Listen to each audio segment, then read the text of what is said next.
সেদিন শারদ দিবাবসান, শ্রীমতী নামে সে দাসী, পুণ্য শীতল সলিলে নাহিয়া, পুষ্প প্রদীপ তালায় বাহিয়া, রাজ মহিষীর চরণে চাহিয়া নীরবে দাঁড়ালো আসি। শিহরি সভয়ে মহিষী কহিলা, এই কথা নাহি কি মনে? অজাত শত্রু করেছে রটনা, স্তূপে যে করিবে অর্ঘ্য রচনা, শুলের উপর মরিবে সে জনা, অথবা নির্বাসনে। সেথা হতে ফিরি গেল চলি ধীরে, বধূ অমিতার ঘরে, সম্মুখে রাখিয়া স্বর্ণ মুকুর, বাঁধিতেছিল সে দীর্ঘ চিকুর, আঁকিতেছিল সে যত্নে সিঁদুর সিথির সীমার পরে।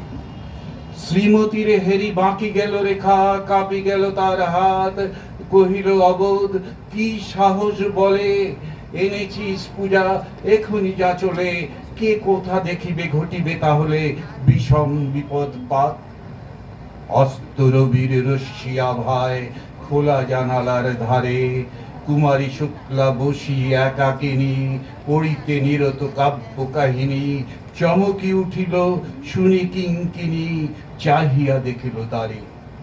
শ্রীমতীরে হেরি পুঁথি রাখি ভূমে, দ্রুত পদে গেল কাছে, কহে সাবধানে তার কানে কানে, রাজার আদেশ আজি কে না জানে, এমনি করে কি মরণের পানে ছুটিয়া চলিতে আছে।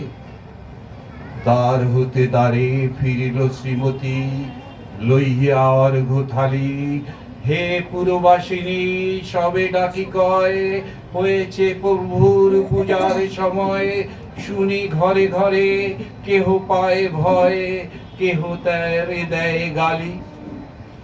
দিবসের শেষ আলোক মিলালো নগর সৌধ পরে, পথজনহীন আধারে বিলীন, কলকোলাহল হয়ে এলো ক্ষীণ, আরতি ঘণ্টা ধ্বনিল প্রাচীন রাজ দেবালয়ে ঘরে। শারদ নিশির স্বচ্ছ তিমিরে জলে অগণ্য তারা, সিংহ দুয়ারে বাজিল বিছান, বন্দিরা ধারে সন্ধ্যার তান, মন্ত্রণা সভা হলো সমাধান, দাড়ি ফুকারিয়া বলে।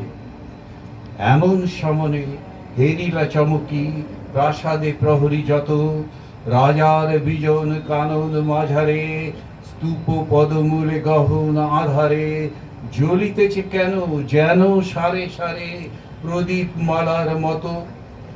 মুক্ত কৃপানে পুরো রক্ত তখনই ছুটিয়া আসে, শুধালো কে তুই ওরে দুর্মতি, মরিবার